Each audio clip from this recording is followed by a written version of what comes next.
Welcome to the Explainer. There's a question that sparks so much debate. Is music forbidden in Islam? Today, we're going to dig into that, but with a specific rule. We're only going to look at what the Quran itself has to say. So, is music haram? It's a question a lot of people ask, right? And you're probably looking for a straight yes or no. But as we're about to see, when you stick strictly to the text of the Quran, the answer is way more nuanced and, honestly, more fascinating than a simple ruling. All right, let's just jump right in with something that might actually blow your mind. Get this. The Arabic word for music, musika, and the word for musical instruments, ma'azif, appear exactly 0 times in the Quran. Not a single time. Okay, so if the words for music or instruments aren't even in the book, then what are we even talking about? Where does this whole debate come from?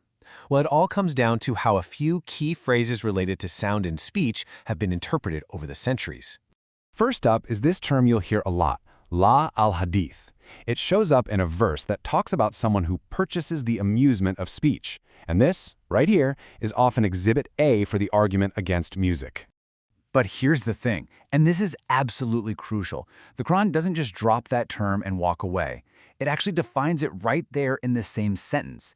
The problem isn't the amusement itself, it's the intent behind it, the specific goal of misleading people and making a mockery of the path of Allah.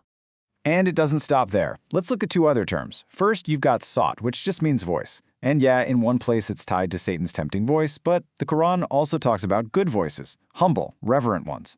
Then there's samijjadun, which is more about an attitude of just ignoring or rejecting a message. See the pattern? In both cases, it's not the sound itself, but the purpose behind it. So we've talked about what the Quran warns against, but it's not all about prohibitions. In fact, it gives us this incredible, positive example of beautiful sound, and it comes from the story of the prophet David. I mean, listen to this. Allah literally commands the mountains and birds to awibi, to echo and sing praises along with David. Just picture that. It's like a massive natural choir, a whole landscape creating this rhythmic, divine harmony. And the Quran takes this idea of purposeful sound to another level. Birdsong? It's not just random chirping. The text says each bird knows its own form of prayer, its own way of glorifying God, their salah and tasbih. So their song has a sacred function. Okay, so what is all this pointing to? Here's the big takeaway. The Quran seems to be giving us a framework, a way to think about sound. It's not a black and white, allowed/forbidden switch. It's more like a spectrum, A spectrum that goes from just ugly noise all the way up to something divine. And when you dig in, you see the Quran has its own language for this. It calls out sounds that's harsh and discordant, ankar, like a donkey braying, but it praises sounds that are humbled, khasha'at, rhythmic and beautiful, tartil, and sounds used to echo praise, awibi. There's a clear preference for beauty and meaning over chaos. All right, this leads us to the elephant in the room, right? If the focus is on the type of sound, what about the things that make the sound? Does the Quran mention any instruments? And yeah, it actually does.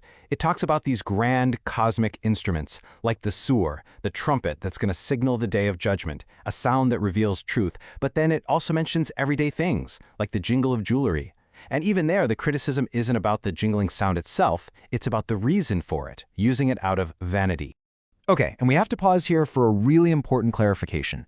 You've probably heard that specific instruments, like flutes or lutes or drums, are forbidden. Those specific rulings come from the Hadith literature, which are the sayings attributed to the Prophet Muhammad. That's a whole different body of work, and it's totally outside the scope of what we're doing today, which is looking only at the Quranic text. So when we put all these pieces together from the Quran, what do we get? It all boils down to one clear, consistent principle. Time and time again, the text doesn't seem to care what object is making the sound. Instead, it asks 3 questions. 1, what's the quality? Is it harsh or is it beautiful? 2, what's the intent? Is it trying to mislead and mock, or is it trying to help you remember and reflect? And 3, what's its function? Is it just serving ego and vanity, or is it pointing to something greater? And that leaves us with a final question to think about, a question for you. If the Quran's main filter is the purpose and impact of sound, well, that changes things, doesn't it? It moves the conversation away from a simple list of what's allowed and what's not, and puts the focus right back on us, asking us to reflect on the sounds we create and consume in our own lives.